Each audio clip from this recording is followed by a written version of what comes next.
Ok. Então, ótimo.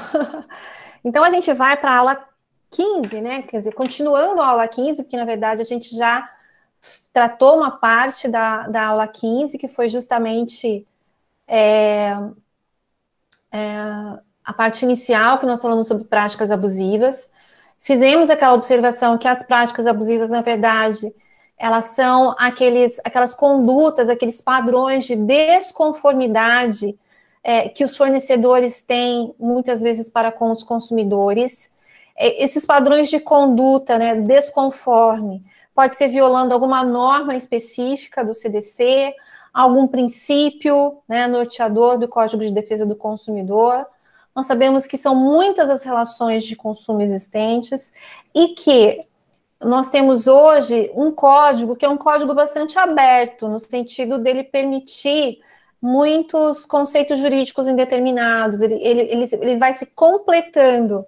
Então, ainda que não tenha uma regra específica para algumas situações, eu posso considerar determinado comportamento do fornecedor como sendo uma prática abusiva, porque ele viola, por exemplo, o princípio da boa-fé objetiva, ou ele viola o princípio da transparência nas relações de consumo. Então, eu vou utilizar o princípio e verificar que aquela conduta, aquele comportamento, ele está dissonante, ele está conflitando com justamente o princípio do CDC, ou um direito básico estabelecido lá no artigo 6º do CDC. Nós já vimos que o artigo 39, que é aquele que trata especificamente das práticas comerciais abusivas, é um artigo cujo rol é meramente exemplificativo, ele não é exaustivo. Então, podemos sim ter várias práticas comerciais que não estão descritas no artigo 39, mas que são consideradas práticas abusivas. E não confundam, já aproveitando, práticas comerciais abusivas, como, por exemplo, uma publicidade, uma oferta, uma forma de precificar, né, o seu valor, deixar de colocar preço no produto que está sendo ofertado ao público, não descrever as características, tudo condicionar a venda de um produto, né, a aquisição de outro produto pelo consumidor, que nós chamamos justamente de venda casada. Então, essas práticas que são consideradas abusivas, é nesse sentido, lembrando que elas podem acontecer antes, durante e depois mesmo da execução do contrato. Mas nós temos também as cláusulas contratuais abusivas. Quando eu falo em cláusula contratual, como o próprio nome diz, é de uma cláusula, é de alguma condição do contrato, alguma que foi estabelecido no contrato, que ele viola algum dispositivo do CDC ou mesmo algum princípio, algum direito básico do consumidor, ou de alguma legislação específica. Então, veja, cláusula contratual é porque ela está presente no contrato, seja um contrato escrito ou mesmo um contrato verbal. E prática comercial, não. A prática comercial são essas outras condutas, né, assumidas pelos fornecedores. Na aula passada, nós paramos, acredito eu, me corrijam aí quem assistiu, nós paramos justamente nesta aqui, que foi a súmula 532 do STJ, que considera como prática comercial abusiva o envio de cartão de crédito sem prévia e expressa solicitação do consumidor, configurando-se ato ilícito, indenizável e sujeito à aplicação de multa administrativa. Lembrando, gente, que funciona assim. Embora, e lá no parágrafo único do artigo 39, diz que quando o fornecedor ele envia algo, ele fornece algo que não foi solicitado pelo consumidor, isso é considerado uma amostra grátis, né? Então, isso não pode ser cobrado justamente do consumidor. A questão aqui é justamente essa prática muito comum dos bancos de enviar para os clientes cartões de créditos que não foram previamente contratados, não foram solicitados pelos clientes. E aí, então, vem justamente essa súmula, porque tem lá no artigo 39 que trata sobre isso também, que é uma prática abusiva enviar, né, sem pedido do consumidor, produtos, enfim, que tudo isso, portanto, conforme está previsto lá no parágrafo único, é considerado uma amostra grátis, não pode ser cobrado. A questão aqui é justamente essa. E se o consumidor quiser permanecer com o cartão, ele deve pagar a anuidade? Essa é uma questão. Eu entendo particularmente que não. Por quê? Já que o banco tomou a iniciativa de praticar esta conduta que é contrária àquilo que está previsto em lei, então ele está assumindo o ônus de prestar esse serviço de forma gratuita. Veja, eu não estou dizendo que se o consumidor desbloquear o cartão e fizer uso desse cartão, ele não tenha que pagar aquilo que ele gastar. É claro que ele tem. Então, se ele desbloqueou, recebeu um cartão, e aí desbloqueou e começa a usar para isso ou para aquilo, né, faz compras e tudo, é óbvio que aquilo que ele comprou, ele efetivamente tem que pagar. Mas a anuidade é que eu entendo que não deve ser cobrada do consumidor. Por quê? Porque não foi um serviço previamente solicitado. Aí cai naquela questão justamente do parágrafo único do artigo 39.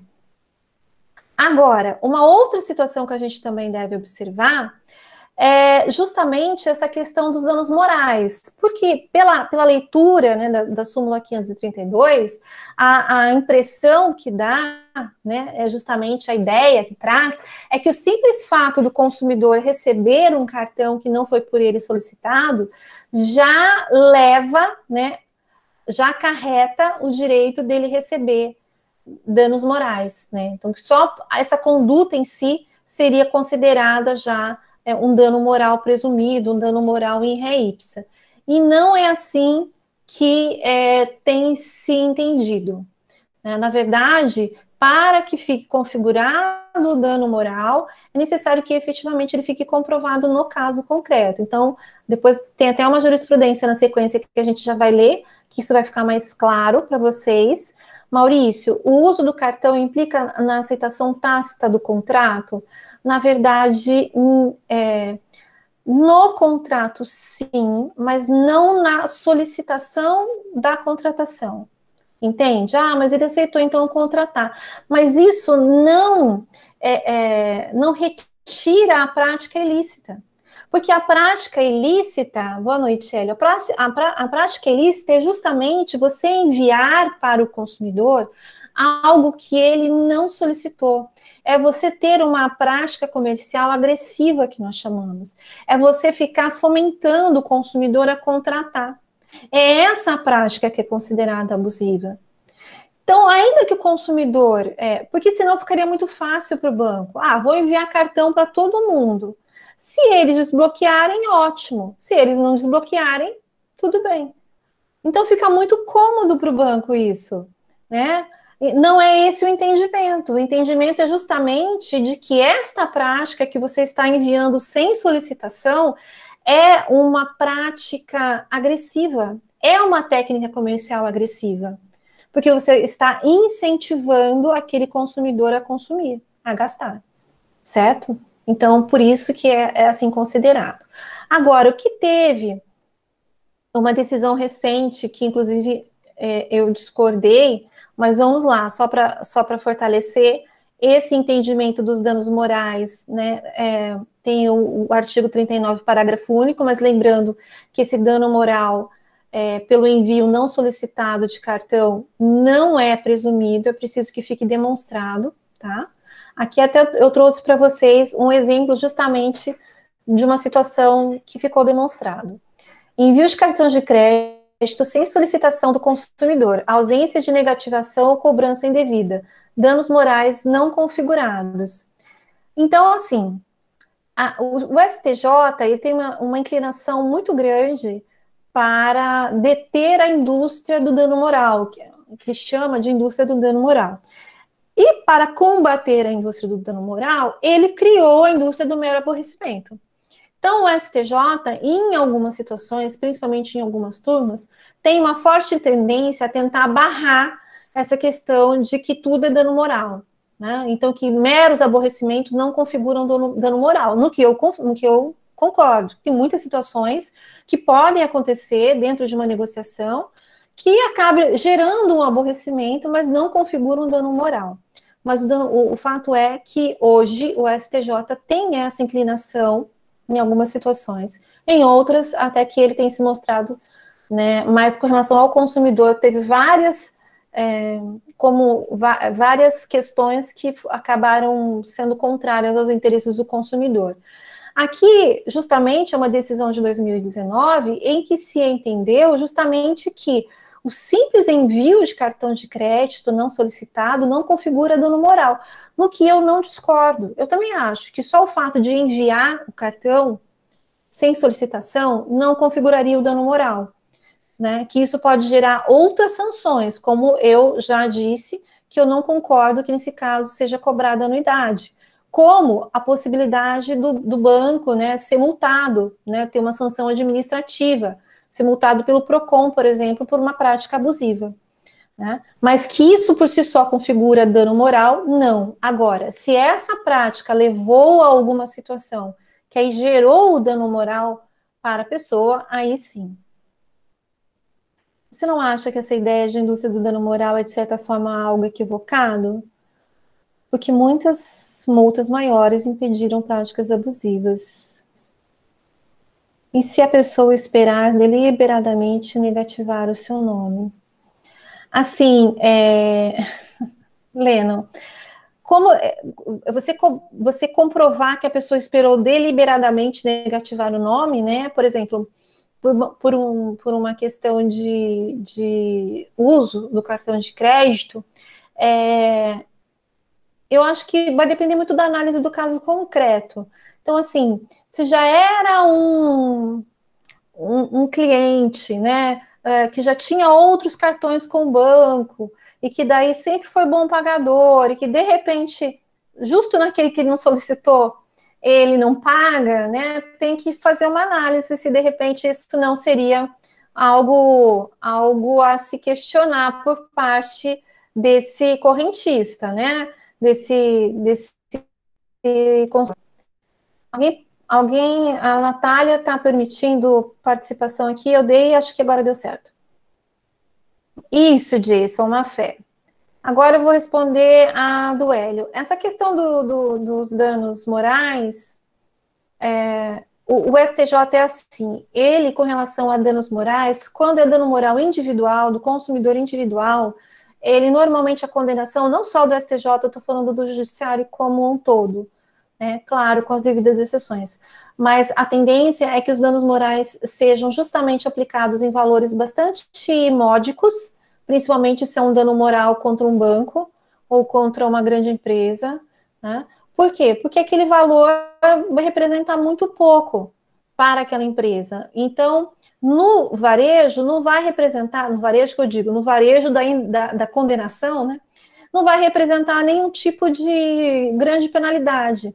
E se ela fizer aquela matemática de que para ela vale a pena continuar praticando aquilo, por exemplo, se o banco faz a matemática que é mais interessante para ele continuar enviando cartões sem solicitação do que eventualmente os danos morais que ele possa vir a pagar, ele vai continuar mandando, porque para ele matematicamente, né, é melhor, né, é uma questão de matemática mesmo, né, de financeiro.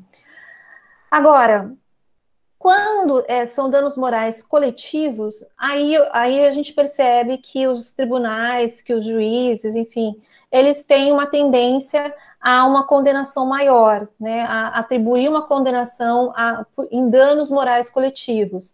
Só que, olha só, o dano individual, ele vai efetivamente para um consumidor concreto. Então, vai para o João, vai para a Maria. Então, essas pessoas são pessoas que efetivamente têm um nome, uma região CPF. E qual é o medo do juiz? que isso gere justamente uma indústria do dano moral, porque já que o João, já que a Maria receberam uma indenização, isso vai, uma indenização num valor considerável, isso vai incentivar que o Pedro, que o Francisco, que a Helena, etc., etc., também proponham suas ações. E aí isso vai acabar gerando realmente um aumento de demanda, e aí vai acabar gerando algo que os juízes não querem, que é o que eles chamam de indústria do dano moral. Agora, quando você condena em danos morais coletivos um banco Itaú ou uma empresa, aí eles dão valores bastante consideráveis, né? Aí tem até uma força punitiva nesse dano moral, porque daí a empresa sente mais no bolso, né? Então aí são valores maiores. Agora eu pergunto para vocês, qual é o destino do valor dado aos danos, ao valor pago por danos morais coletivos? Né? Se for por questões que eu não consigo identificar, então quem são os consumidores, e quando eu falo em dano moral coletivo, não é um consumidor em concreto, mas é a coletividade de consumidores. Coletividade de consumidores não tem nome, gente. Coletividade de consumidores somos todos, todos os correntistas, todos os usuários do plano de saúde, todos, entenderam? E aí esse valor vai para o fundo, né, do fundo de interesses difusos, que é um fundo que é um poço sem fundo. Porque daí, na verdade, o valor que ali é utilizado deveria ser revertido para várias ações. Não que não sejam, alguns são. Mas, gente, o fundo de interesses de interesses difusos é um fundo disputadíssimo pelo governo e por vários órgãos, porque ele é bilionário de tanto dinheiro que tem lá dentro. Claro que o juiz tem autoridade para dar uma destinação, olha, então eu estou condenando a empresa a pagar, sei lá, 500 mil reais de danos morais e esse valor tem que ser revertido para cursos de conscientização dos consumidores, uma campanha de conscientização dos consumidores. Aí tem um destino mais ou menos certo, mas a maioria não, só condena lá em danos morais e fica por isso mesmo e vai para o fundo e lá acaba que não tem a repercussão que deveria ter. Então, Hélio, essa é a minha, desculpa se eu fui um pouco, que eu demorei um pouco, mas é esse o entendimento que eu tenho a respeito dos danos morais, que eles deveriam ter uma finalidade, né, melhor. Houve uma época em que descobriu-se que certas cobranças de empresas de telefonia móvel eram abusivas, e daí começaram a chover ações contra as mesmas. Só que o fluxo foi se tornando tão tamanho que os valores das indenizações começaram a minguar, ao ponto que as ações praticamente cessaram. Exatamente, disso, é isso que acontece mesmo na prática. A TIM teve agora uma condenação, não uma condenação, ela fez um acordo, na verdade, para que então ela faça, né, ela teve que montar todo aquele esquema, né, de devolver, verificar se a pessoa foi cobrada a mais, né, porque é o caso de cobrança indevida, então ela teve que se comprometer a fazer a restituição. Mas isso é dano material, dano moral, né, enfim, algo que ficou em aberto, tá? Então a gente precisa ter essa análise, né, porque não adianta nada você ficar minguando no micro, porque condenar um Banco Itaú a pagar 2 mil reais de indenização, gente, 2 mil reais é troco para eles, é nada, tá? Então, eu falei do Banco Itaú porque é um que me veio à cabeça, mas isso podia se valer para... Então, deixa eu só... Gente, o negócio hoje está enroscado, hein? Porque não foi nem... Já passou uns 3 lá. Eu só vou voltar aqui. Deixa eu ver, foi mais um... Aqui é o que a gente estava lendo, né? Então beleza. Então vamos para o próximo, que como eu já falei para vocês lá na aula passada, as práticas comerciais, elas podem ser abusivas, podem ser pré-contratuais, que foi justamente o exemplo que eu dei da venda casada, da questão do envio não solicitado, da publicidade. A publicidade é uma prática abusiva, uma prática comercial abusiva, e ela normalmente é pré-contratual, ela acontece antes da contratação, né? Até, não vai dar para vocês verem aqui, eu até tinha deixado ali, mas é que tá tão ruim meu computador que eu não quero nem arriscar de tirar dali e vocês verem. mas eu queria muito que vocês vissem. Isso aconteceu ontem, tá? Eu fui no supermercado. Quarentena é aquilo, né, gente? Não tem o que fazer, a gente vai dar uma volta e acaba no supermercado, que é para poder distrair um pouco. Esse supermercado é um supermercado que vende no atacado. Então, para você comprar no varejo com desconto, você tem que comprar assim, acima de 3 unidades, acima de 6, a depender daquilo que foi estabelecido para aquele produto, tá? Então, tem produtos que são mais caros, que se você comprar mais de 2 unidades, você já consegue o desconto. Aqui, no caso, era um chocolate, acho que era alpino, salvo engano. Não sei se vocês vão conseguir ver, mas eu gostaria muito que vocês conseguissem ver. Vocês estão conseguindo ver? Não. Só falar para mim. Vou tentar dar um jeito de encaixar aqui para vocês. Ah, vocês não conseguem ver, né? Porque não está na apresentação. Ô, bicha burra. Já vou. Só o preço. Você conseguiu ver o preço, Brenda? Ó, mas eu vou falar aqui para vocês. O valor no varejo é R$ 3,99. Aí, tá? Então, o valor, se eu fosse comprar um só, eu ia pagar R$ 3,99. Aí, aqui vem a outra parte. Se eu comprar a partir de 3 unidades, quanto que eu vou pagar? Conseguem ver? R$ 3,99. Aham. Então, se eu for levar uma unidade, eu pago R$ 3,99, que é o varejo.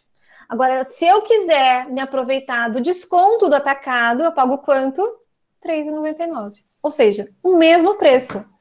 Então, assim, isso, gente, aconteceu ontem, né? Aqui, então a gente acha que tem coisas que não acontecem mais, mas acontece muitas vezes, e tem muitas práticas abusivas, né? E eles conseguem ser mais criativos do que a gente. Então, qual que foi a vantagem? Se eu levasse um, se eu levasse 3, se eu levasse 10, não ia ter não ia ter um centavo de desconto.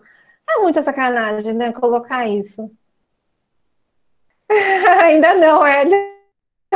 Não, mas tirei a foto. Que na aula passada perguntou se podia tirar foto, se podia. Não, fui lá, tirei foto, não estava nem aí, ninguém veio nem me falar nada. Então, a abusividade contratual, vamos lá. Quais são alguns exemplos aqui, né, de práticas comerciais abusivas? Colocar no mercado de consumo qualquer produto ou serviço em desacordo com as normas expedidas pelos órgãos competentes. Então, Anvisa, você colocar no mercado de consumo um alimento que não obedeça às normas de saúde, às normas sanitárias, né, ou um produto que não obedeça às normas de segurança, é uma prática comercial abusiva, né? Elevar sem justa causa o preço de produtos ou serviços. Isso também é considerado uma prática abusiva, não tem uma justificativa. Então, não houve aumento da matéria-prima, não houve. Esse era aqui a justificativa para impedir o aumento, né, elevado na época agora da pandemia, do álcool em gel, das máscaras, né? Porque justamente eles estavam se aproveitando daquela situação para elevar o preço da mercadoria. Então, esse seria um dos fundamentos, elevar sem justa causa o preço dos produtos ou serviços, né? Isso que se não houvesse falta no mercado. Deixar de estipular prazo para cumprimento de sua obrigação ou deixar a fixação de seu termo inicial a seu exclusivo critério. Então, a princípio, o fornecedor ele não pode estabelecer um prazo para o consumidor cumprir com a obrigação dele de pagar, por exemplo. Vamos imaginar que é uma obrigação de fazer aí, de entregar um móvel, de entregar alguma coisa que foi encomendada pelo consumidor, mas o fornecedor não dá prazo para ele cumprir. Ou você comprar um produto na internet e não ter prazo de envio, não tem prazo de entrega. Ah, quando que entrega? Não sei, quando der, né? Então, isso é uma prática comercial abusiva, né? Tem que ter prazo para tudo, tem que ter prazo para ambas as partes. Se o consumidor tem que ter prazo para ele efetuar principalmente o pagamento, né, também tem que ter prazo para que o fornecedor cumpra com as suas obrigações. Aplicar a fórmula ou índice de reajuste diverso do legal ou contratualmente estabelecido, né? Isso vale também para, por exemplo, reajustes de contratos bancários, né? De reajustes de contratos também de execução de serviços em geral, né? Então, é considerado uma prática abusiva. Aí, aqui, o artigo 39, a gente precisa fazer só uma interpretação conjunta com o parágrafo 1º lá do artigo 51, que fala das cláusulas abusivas. Mas olha só o que eu estou querendo aqui. Aqui eu estou querendo dizer para vocês que o artigo 51, ele considera vantagem excessiva para o fornecedor essas situações previstas nos incisos 1, 2 e 3, quando isso esteja presente numa cláusula contratual. Mas a gente também pode considerar vantagem excessiva se a gente fizer essa interpretação para as práticas comerciais abusivas, tá? Então, eu uso o parágrafo 1º para entender o que é vantagem excessiva. Quando eu entendo o que é vantagem excessiva, eu posso entender tanto para analisar uma cláusula contratual e verificar se ela é excessiva ou não, como também para analisar uma prática comercial e verificar se ela é abusiva ou não, tá bom? Olha só, o inciso 1 diz assim, é considerada cláusula abusiva, porque tem vantagem excessiva, aquela que ofende princípios fundamentais do sistema jurídico a que pertence. Então, eu também posso considerar a prática comercial abusiva aquela que ofender princípios fundamentais do sistema jurídico a que pertence. É considerado abusivo a cláusula que restringe direitos ou obrigações fundamentais inerentes à natureza do contrato, de tal modo a ameaçar seu objeto ou equilíbrio contratual. Também posso fazer essa análise ao verificar determinada prática comercial, tá? E o inciso 3 se mostra aquela que se mostrar excessivamente onerosa para o consumidor. Como exemplo de práticas abusivas que eu trouxe aqui para vocês, que justamente é abusivo porque é considerado uma vantagem excessiva, né, para o fornecedor, em detrimento, né, dos interesses e dos direitos dos consumidores, aquela prática de vários hospitais de exigir cheque caução, né, muitas vezes, quando ocorre a internação. Então, antes de você internar, você tem que dar um cheque de garantia, né, um cheque caução.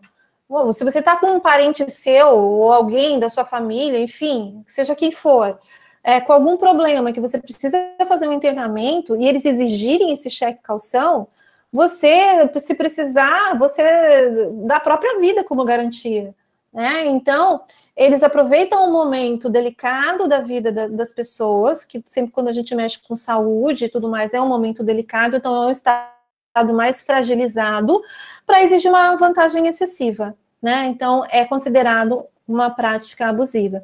Então, na dúvida, pessoal, se eles realmente só tiver um hospital, se você precisar internar com urgência mesmo, você tem duas saídas. Você pode dar o cheque caução e depois, na sequência, você susta, ou você já vai lá e já discute essa questão, porque é uma prática abusiva.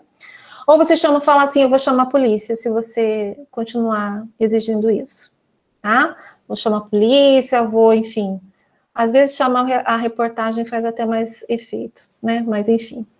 Então, vamos lá, essa seria a minha sugestão. A Lei 13.455 de 2017, ela autoriza a cobrança de preços diferenciados a depender da forma de pagamento. Vocês se lembram quando havia aquela discussão, mas não importa a forma de pagamento, se eu for pagar no cartão, se eu for pagar no dinheiro, se eu for pagar no cheque, o valor é sempre o mesmo? Vocês lembram disso? Não podia haver diferenciação, né?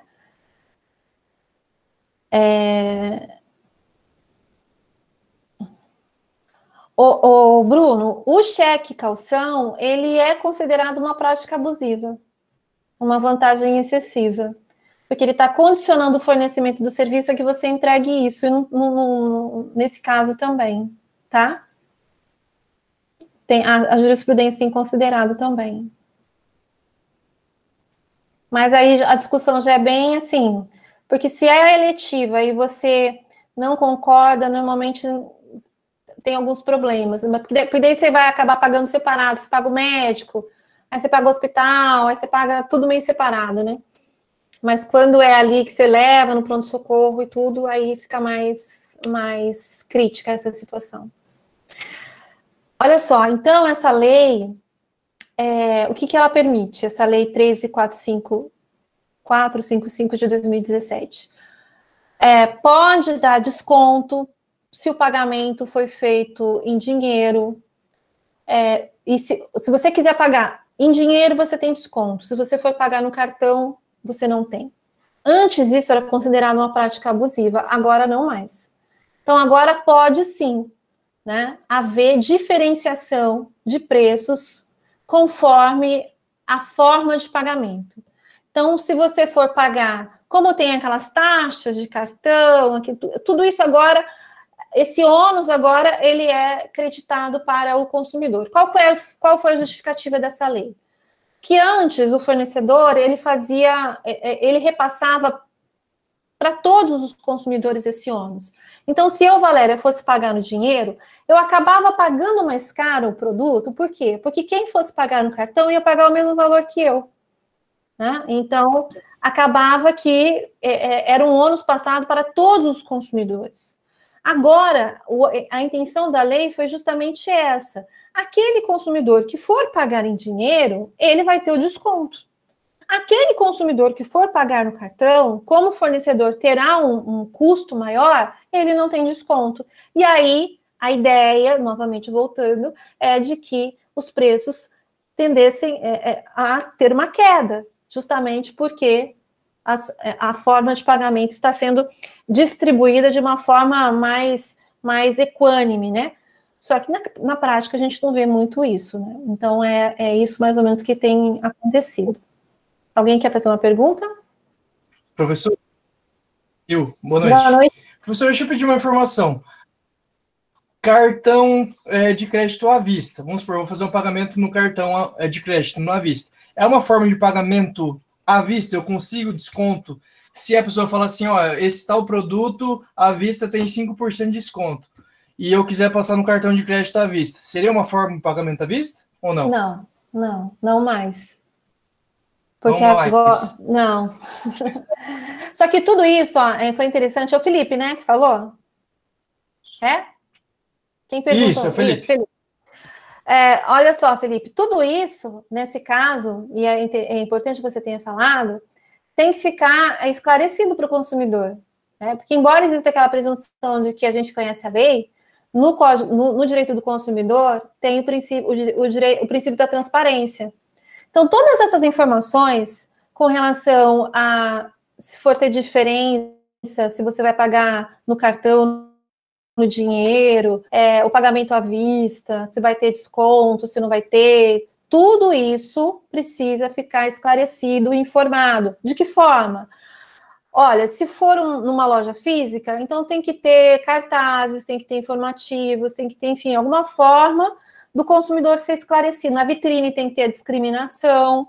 Né? Se for num site, tudo isso tem que estar explicado para o consumidor, porque ele precisa saber todas as condições para daí ele decidir se vai comprar ou não, tá? Então, antes a gente tinha aquele entendimento, né? Não importa como vai pagar, né? Então, assim, se houver diferença, tudo tem que ficar previamente esclarecido para então isso poder ser utilizado, certo? Primeira coisa.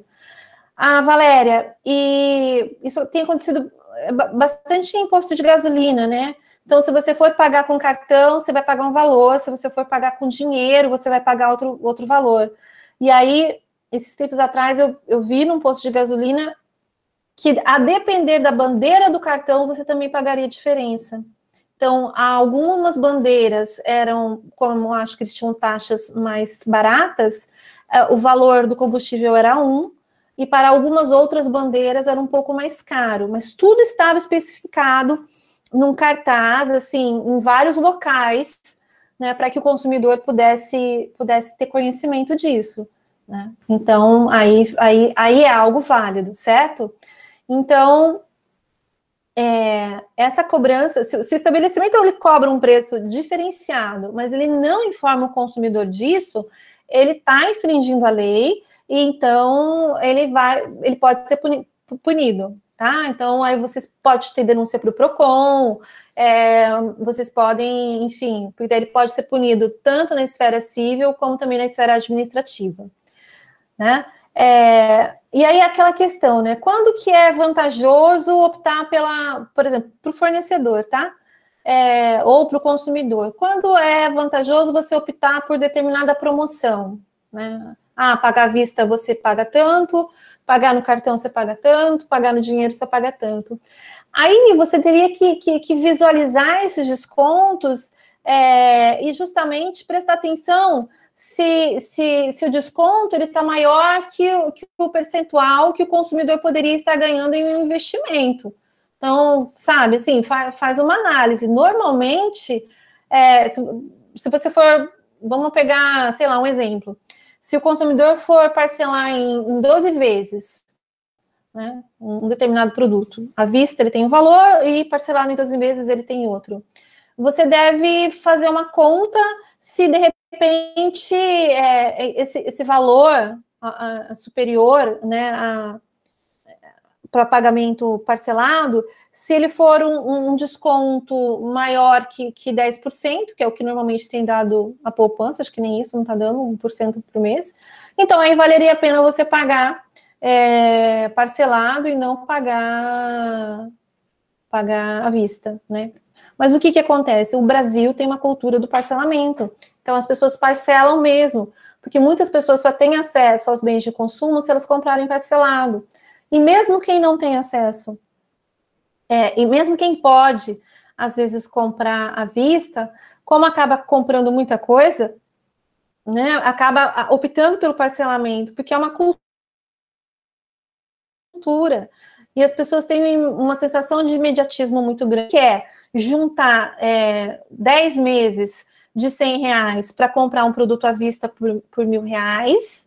Ninguém quer esperar esses 10 meses, então a pessoa prefere pagar R$120 e pagar 1.200, entendeu?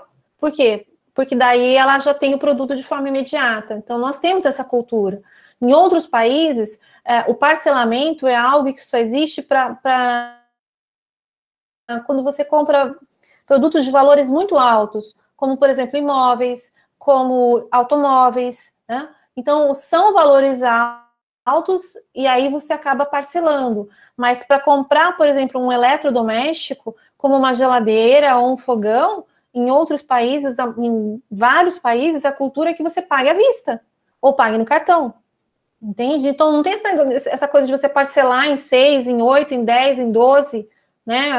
Enfim, isso é uma coisa muito nossa. Por quê?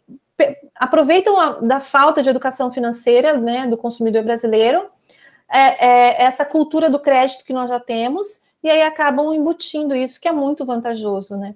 Na verdade, vocês acham que as Casas Bahia, por exemplo, a Casa Bahia, ela não vende à vista, ela não vende parcelado para você, ela vende à vista. Quem parcela é uma empresa de crédito que é dela mesma, é uma administradora que é dela mesma, mas ela vende os produtos à vista. E aí o financiamento é feito por uma outra empresa que acaba sendo do mesmo grupo econômico. Então é claro que isso para eles é vantajoso, né? Tanta prática abusiva que até parece que essas empresas estão falindo. Helena, algumas questões complicadas. Nós temos muitas práticas abusivas. A taxa adicional que cobram em alguns lugares para pagamento em cartão.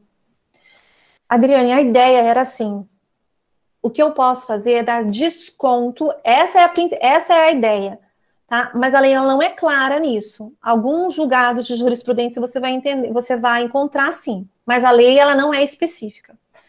Essa lei de 2017. A ideia é assim, o produto custa R$1.000. Se você for comprar no cartão, você paga R$1.000. Se você for pagar no dinheiro, você vai ter 10% de desconto. Não o inverso. Eu não posso... o produto custa R$1.000. Se você for pagar no cartão, você paga mais, 10% a mais. Então, a ideia é que o valor seja descontado para o pagamento à vista, para o pagamento ou no dinheiro, né? Eu não posso aumentar o valor do produto, eu posso diminuir, tá? Mas você vai encontrar muitos fornecedores que fazem o contrário. Eles aumentam o valor, eles não diminuem. Não sei se você compreendeu, tá?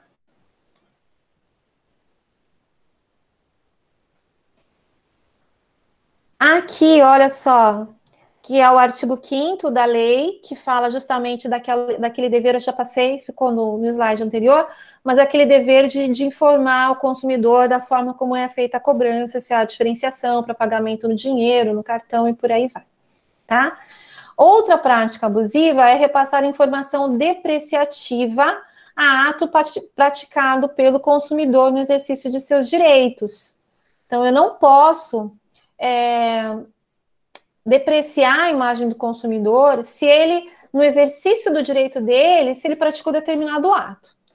Por exemplo, há algumas empresas que exploram determinados setores, troquem nomes de consumidores que ingressam em juízo para a tutela de seus direitos, com o fim de dificultar novas aquisições de bens de consumo, que são aqueles famosos consumidores indesejados. Sabe aquele cara que conhece os direitos dele e que exerce? Então, vamos imaginar que esse é um cara que exerce sempre os direitos dele. Propõe ação contra, por aquilo que ele entende que ele é devido. Então, a empresa vai formando tipo uma lista negra. Isso acontecia muito na Justiça do Trabalho, né? As empresas faziam a lista negra dos empregados que propunham ações trabalhistas contra os empregadores. Aí, quando ele ia procurar emprego, a primeira coisa que o novo empregador fazia, o pretenso, né, novo empregador fazia, era investigar se ele já tinha proposto reclamação trabalhista. Perguntar, né, fulano já propôs reclamação trabalhista? Tanto que hoje isso não pode nem ter na carteira de trabalho, mas era uma prática que existia, né? Os empregados das listas negras, que eram aqueles que propunham as reclamações trabalhistas quando deixavam seus empregos. E aí eles tinham mais dificuldade de arrumar novos empregos. A mesma coisa com relação aos consumidores, né? Não é porque o consumidor ele propõe uma ação no exercício do direito dele, né, justamente porque houve ali alguma irregularidade, alguma abusividade praticada pela empresa, que essa empresa pode comunicar para outra, né? Pode fazer, é a mesma lógica. Então, eu não posso colocar numa lista negra consumidores que propõem ação, né, demandas consumeristas no exercício dos seus direitos, né? Outra prática abusiva é permitir o ingresso em estabelecimentos comerciais ou de serviços de um número maior de consumidores que o fixado pela autoridade administrativa como máximo. Então, se em determinados locais, pessoal, isso é bastante interessante, principalmente para vocês, não agora, né, mas que já foram e ainda vão em shows, em baladas, enfim, em locais, observem qual é a taxa de ocupação máxima, né? Por quê? Porque é uma prática comercial abusiva permitir que entrem pessoas em excesso. Esse inciso, ele inclusive foi inserido no CDC depois daquele acidente que aconteceu lá no Rio Grande do Sul, no Botkiss. Acredito que todos vocês estão lembrados disso, né? Que então houve aquele incêndio, morreram centenas de pessoas, né, tanto durante como depois daquilo, e aí, então, foi instituída essa lei, que até ficou conhecida como Lei Botkiss, que justamente ela determina, né, o mínimo, quer dizer, o máximo de lotação que cada local permite, justamente, e também, claro, que ela institui uma outra série de cuidados com relação à prevenção de incêndios, saídas de emergência, Tem uma série de outras questões que são tratadas ali também, mas que tem mais ligação mais direta com o que a gente está tratando, é com relação à questão de limitação da quantidade máxima de consumidores que podem estar em determinado local ou não.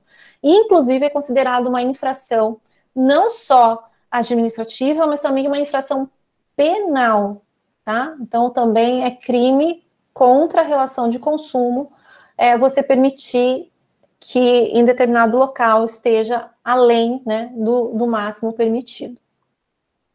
Tudo certo até aqui com relação às práticas comerciais?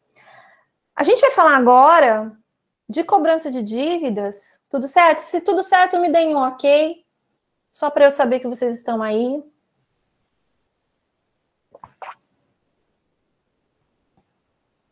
Ok. Que bom, fico feliz. Eu tinha... aí, antes da gente falar sobre duas coisas. Pessoal, eu vou me lembrem, se eu esquecer, tá? A palavra-chave vai ser influencer digital. A palavra-chave é ótima, se eu disse duas, né? Então são as palavras-chave. Se eu esquecer, me lembrem. Eu só queria falar com vocês o seguinte: a maioria de vocês, em razão, bom, de tudo isso que eu vivenciando, então tem uma série de situações internas e externas, enfim. E vocês sabem, se fizer sentido para vocês, se vocês acharem que as nossas aulas estão sendo aulas, né, enfim, aulas boas, aulas que vocês estão conseguindo acompanhar, eu gostaria de que vocês, se pudessem, né, tirassem um print da nossa tela, compartilhassem, de repente, no Instagram, me marcassem, colocassem também o arroba Unipar Cianorte, ou Unipar BR, porque para a gente está sendo bastante importante esse feedback de vocês. Na verdade, é para que a gente consiga, né, continuar, claro, eu já estaria há muito tempo, se a gente pudesse, né, estar dando aula presenciais para vocês, mas, na verdade, nós, professores, temos essa dificuldade de justamente, né, conseguir ter essa interação. A gente está se desdobrando, acredito que a maioria dos professores também. Vocês sabem que eu tenho um trabalho no Instagram e nas redes sociais de direito do consumidor, que eu procuro, né, disseminar, enfim, e auxiliar nas pessoas no que for possível a respeito do direito do consumidor, como a nossa matéria é de direito do consumidor. Então, se para vocês fizerem sentido, se vocês puderem, né, me ajudaria bastante também, né, nas redes sociais. Você sabe que tudo lá é a base de algoritmo, né, então você tem que ter um certo número ali de coisas acontecendo, e eu, às vezes, nem todo dia, eu não sou daquelas que vou postar, enfim, tem gente que posta qualquer coisa só para dizer que está postando e para manter a continuidade, e eu não consigo fazer isso. Ou eu preparo alguma coisa que eu acho que vale a pena publicar, ou eu acabo não publicando nada, e isso faz com que a minha constância abaixe, e aí os meus números abaixam, né? Então, enfim. Mas para vocês fizerem sentido e vocês puderem me ajudar, agradeço. Tá bom? Continuando, então, qual era o outro assunto? Eu falei para vocês que tinha um outro assunto. Não tinha? Gente, vocês estão aí? Sim? Que bom, que bom, que bom.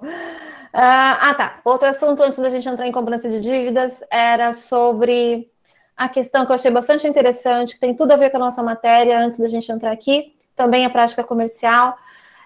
Vocês viram, essa semana passada, uma influencer que foi obrigada, que foi condenada a pagar um iPhone para uma seguidora dela. Vocês viram esse caso? Vocês...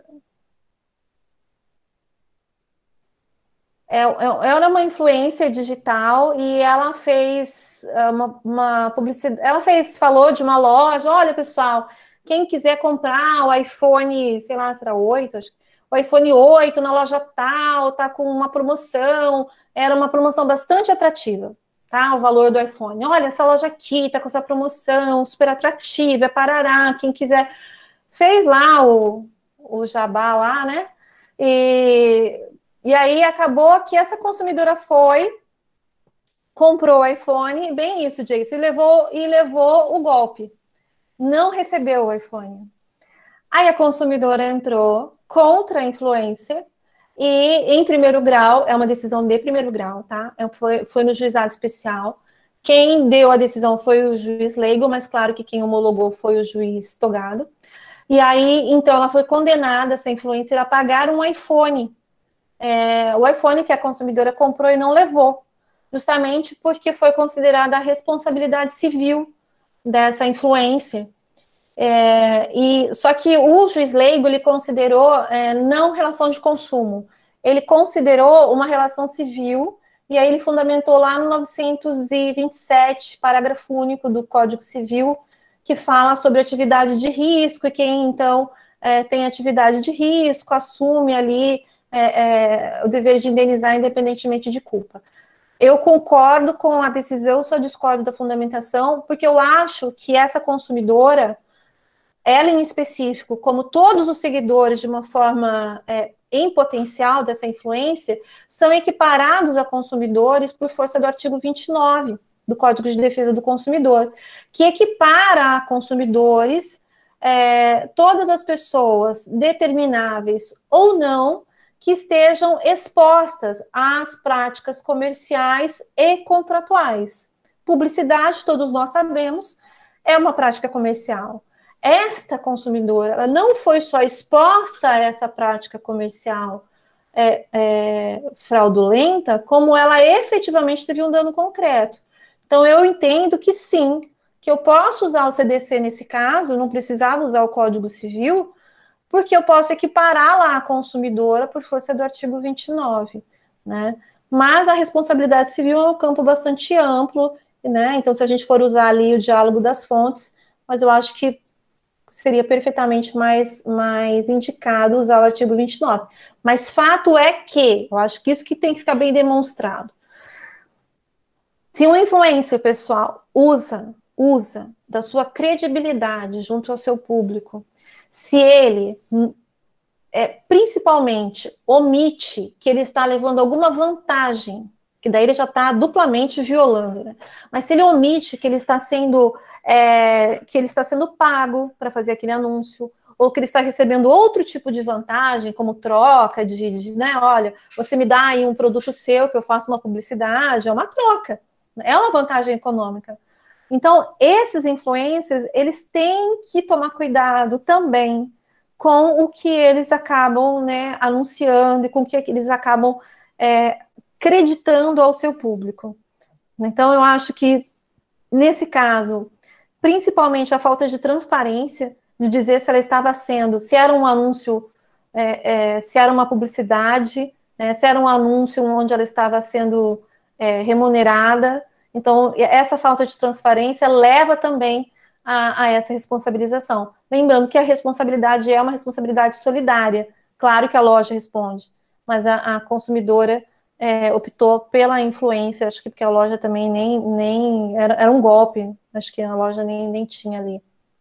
Então, nesse sentido, eu acho que existe sim uma responsabilidade, porque nós precisamos entender que hoje as redes sociais, elas não permitem uma fiscalização adequada. Uma coisa era quando você tinha lá a Xuxa fazendo publicidade do leite de rosas, creme Monange, hidratante Monange. Alguém lembra disso? Da Xuxa fazendo publicidade do creme, do hidratante Monange? E querendo que a gente acreditasse que ela usava o Monange. Assim como não sei quem fazia publicidade de que usava o shampoo da Palmolive, era uma modelo também. Enfim.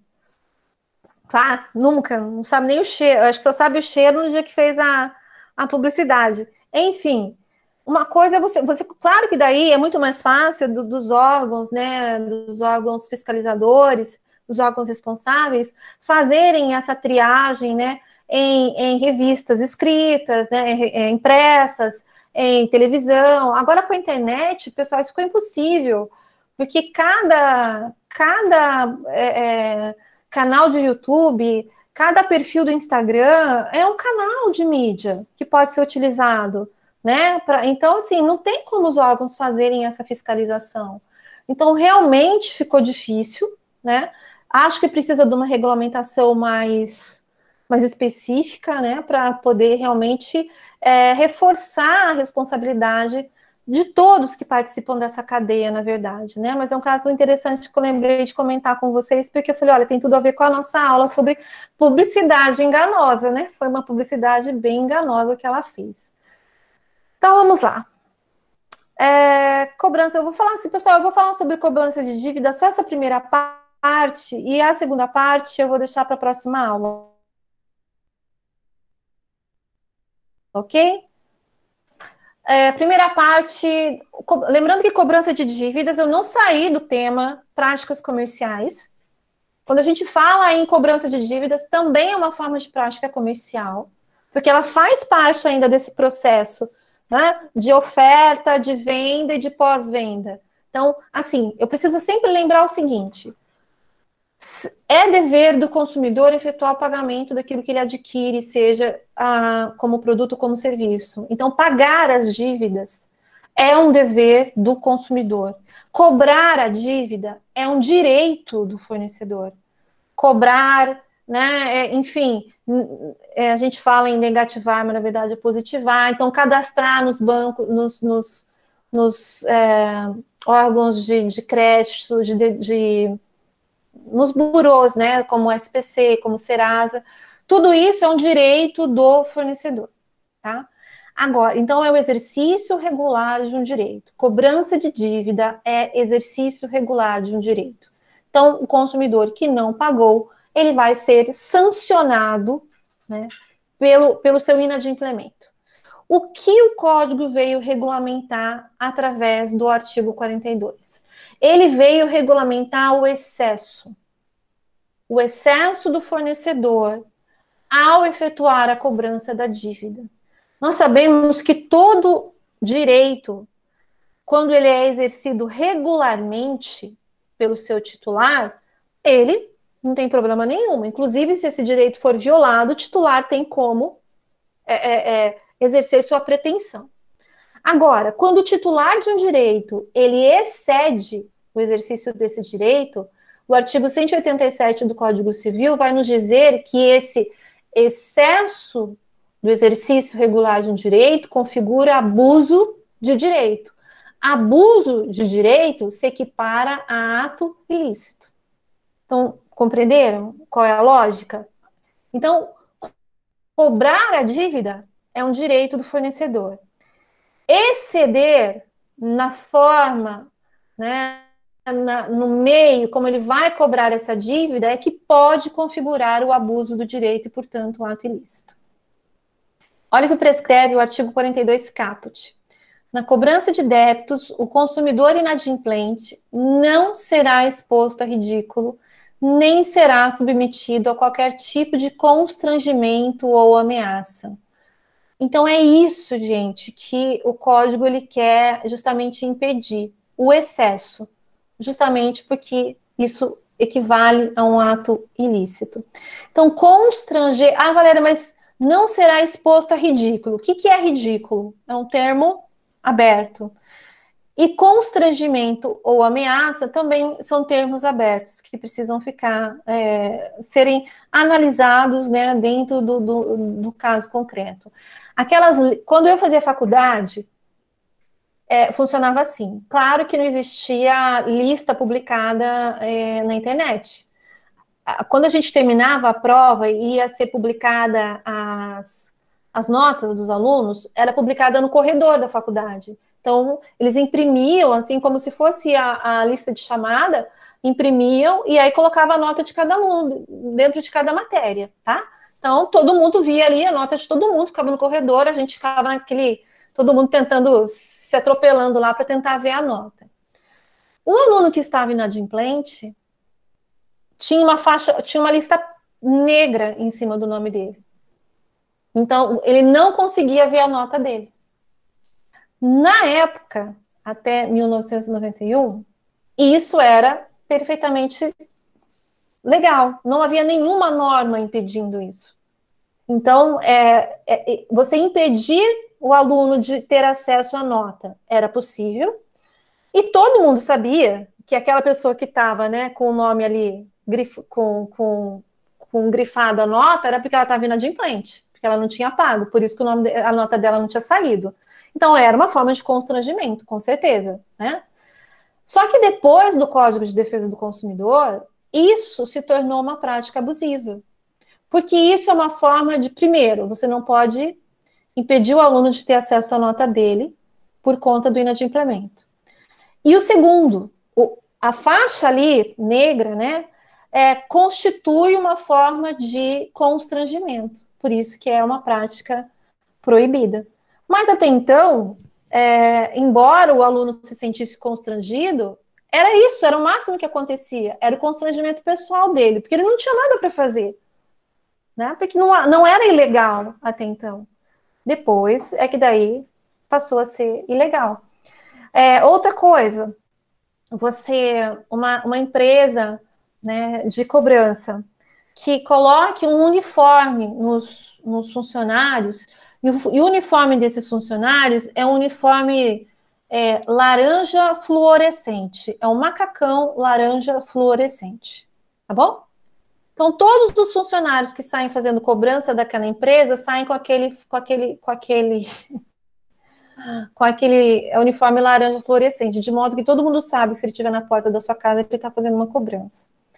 Também é considerado outra... Então, coisas assim, sabe, que acabam constrangendo o consumidor.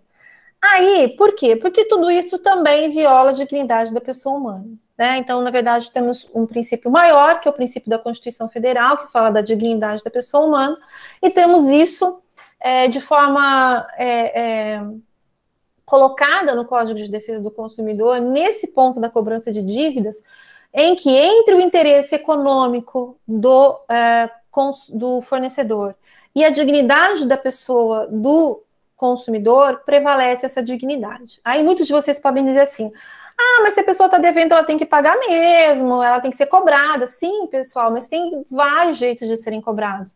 Você pode cobrar mandando cartas, você pode inseri-la, né, nos cadastros, no SPC, no Serasa. Você pode ligar, mas até o ligar, hoje, a gente tem que tomar cuidado, né, enquanto fornecedor. Por quê? Porque hoje tem sido considerado abusivo o excesso de ligação. E, a depender também, os horários e os dias em que ocorrem essas ligações de cobrança. Então, assim, eu já vi casos de empresas que ligaram para o consumidor cobrando 25 vezes no mesmo dia. Já vi casos que eu peguei no juizado, de empresas que ligaram, assim, 50 vezes no mesmo dia. Então, isso é um excesso do direito de cobrar, né? Então, outra coisa, também existe um projeto de lei, eu nem coloquei ali, sim, coloquei, é o projeto de lei 752 de 2019, que ele proíbe a cobrança aos sábados, domingos, feriados e fora do horário comercial, ou seja, entre 8 e 18 horas, que então o fornecedor ele não pode fazer cobrança sábados, domingos e feriados e fora do horário comercial entre 8 e 18 horas. Isso é um projeto de lei federal. Alguns estados, como o estado de São Paulo, têm leis estaduais que já regulamentam esse horário, né? Então, o estado de São Paulo, por exemplo, é um estado que tem. Voltou? Ai, que bom. Vocês perderam alguma parte? Ou não? Não? Ok. Então, vamos continuar. Obrigada, Renato. Então, olha só. Esse excesso de ligação, né? Então, isso também é considerado uma forma de constrangimento, também porque retira do consumidor o direito de lazer, o direito, muitas vezes, ligar no trabalho, Valéria, e ligar no trabalho? Pode. Se não tiver outra forma de contato com o consumidor, pode sim ligar no trabalho. O que não pode é você ligar no trabalho e falar assim, oi, eu queria falar com fulano. Aí a pessoa que atende fala assim, no momento ele está trabalhando, sobre o que que era? Aqui é da Casas Bahia, hoje vocês viram que eu estou com Casas Bahia na cabeça. Aqui é da Casas Bahia, e aqui ele está com 3 parcelas em atraso aqui, e eu já liguei várias vezes para ele, e ele não vem aqui, ele fala que vem, que não vem, tarará, tarará. E fala tudo isso para a secretária do estabelecimento onde ele trabalha. Isso não pode, entendeu? O que pode? Fulano tá aí? Olha, ele tá, mas sem horário de trabalho. Então você diz para ele que aqui é da Casas Bahia e nós ligamos para ele assim que ele puder, por favor, ele retorne. Ok? Ok. Isso é possível, tá bom? Se não houver outra forma de entrar em contato com o consumidor. Outra forma de cobrança abusiva. Essa aqui eu achei bem interessante, para dizer o mínimo. Uma casa noturna, o sujeito entrou na casa noturna, né? Gastou lá, consumiu tudo que tinha que consumir, sabe? Aquele você vai marcando no cartão, na ficha, no final, né? Você vai lá no caixa, vê tudo que você gastou e paga e vai embora. Ele se empolgou, gastou demais. Quando ele foi pagar, o cartão dele não passou, né? Então ele não tinha como pagar. E aí ele não tinha dinheiro e o cartão dele não passou. E aí, então, ele foi levado para uma sala separado e os seguranças lá ameaçando ele, paga, porque senão liga para alguém vir aqui pagar. Ele falou, gente, eu não tenho para ninguém, eu não tenho para onde ligar, era 4 horas da manhã e tal, mas nem isso pode, tá? Então você não vai pagar? Não vai pagar, então tá. Então você tá com essa calça sua aí que é de marca, esse sapato seu que é de marca, você pode tirar esse sapato, você pode tirar a sua calça, você pode tirar a sua camisa. Resultado, ele foi embora de cueca. Aí é óbvio que ele entrou com uma ação contra essa casa noturna, ganhou danos morais, porque é óbvio que o que eles fizeram com ele foi completamente, né? Foi uma ameaça, foi um constrangimento totalmente ilegal, tá? Então, isso realmente é proibido. Também não pode. Se ligar depois de vencer, muitas vezes, não pode, Edmara. Olha, ligar antes de vencer piorou, tá bom? Aí eu coloquei mais um exemplo aqui, ligações de cobrança diárias e excessivas, envios de cobrança contendo referências assustadoras. Sim, se você não pagar, você pode até ser preso, você pode perder seus bens, sabe assim, essas ameaças que além de ameaças muitas vezes são mentirosas, então também isso é proibido, tá? Então são todas consideradas práticas abusivas, tá? Cobranças ali abusivas. Quais são as consequências, então, né, para o fornecedor que abusa do direito de cobrar? Ele pode responder criminalmente, de acordo com o que está previsto lá no artigo 71 do Código de Defesa do Consumidor, que trata dos crimes contra as relações de consumo. Pode responder... Só um pouquinho, gente.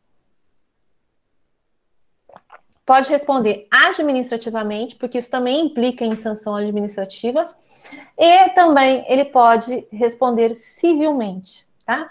Civilmente, ele pode responder de que forma? Se for uma cobrança indevida, se for uma cobrança abusiva, como que a gente chama, né? Se o consumidor for cobrado 2 vezes, por exemplo, né? Ou for cobrado em quantia indevida, quantia a mais, ou ele nem devia e foi cobrado, e ele paga, então ele pode requerer a repetição do indébito pelo valor igual ao dobro do recebido em excesso.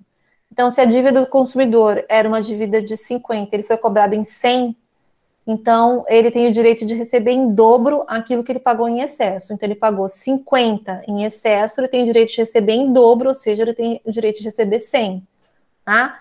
Isso não confunde com danos morais. Isso é a punição, punição prevista ali no próprio artigo, tá? Isso independentemente dos danos morais.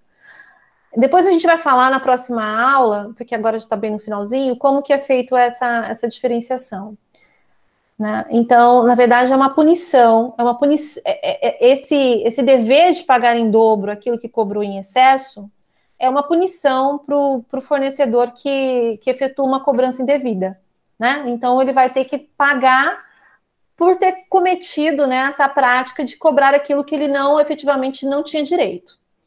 E outra, só que essa questão de você do consumidor ter o direito de receber em dobro, né, aquilo que ele pagou em excesso, vai depender de não restar configurado que o fornecedor se enganou de forma justificável. Então, eu cobrei em excesso, mas foi um erro, mas foi algo nesse sentido. Então, ele consegue justificar o engano dele e apenas restituir aquilo que foi pago em excesso, corrigido monetariamente, mas sem ter que restituir em dobro, tá? Mas na aula que vem eu quero explicar bem direitinho para vocês essa questão, e aqui fica só o teor do artigo 71, que fala justamente da responsabilidade criminal, que diz assim: utilizar na cobrança de dívidas de ameaça, coação, constrangimento físico ou moral, afirmações falsas, incorretas ou enganosas, ou de qualquer outro procedimento que expõe o consumidor injustificadamente a ridículo ou interfira com seu trabalho, descanso ou lazer. Pena de detenção de 3 meses a 1 ano e multa. Então, essa é a sanção penal para os casos de cobrança, de violar, né, o direito de cobrar e cobrar aquilo, praticando ali um abuso de direito. Ainda nós temos, pessoal, assim, alguns slides que falam dessa questão da prática abusiva, da cobrança de dívidas, mas que é justamente a segunda parte que fala do parágrafo único do artigo 42. Aí vocês podiam dizer assim, pô, Valéria, mas parágrafo único do último artigo, você vai parar? Eu vou, porque tem muita coisa para falar sobre isso, e eu acredito que agora vocês já não estão assimilando da forma mais ideal possível, para que eu possa explicar isso de uma forma que vocês, né, guardem com mais retidão, que é o que eu gostaria, né? Então, por isso que eu decidi esperar um pouquinho e deixar essa matéria para amanhã. Para amanhã não, né? Para a nossa próxima aula. Eu só estou querendo parar a apresentação aqui e parar a gravação também. Isso.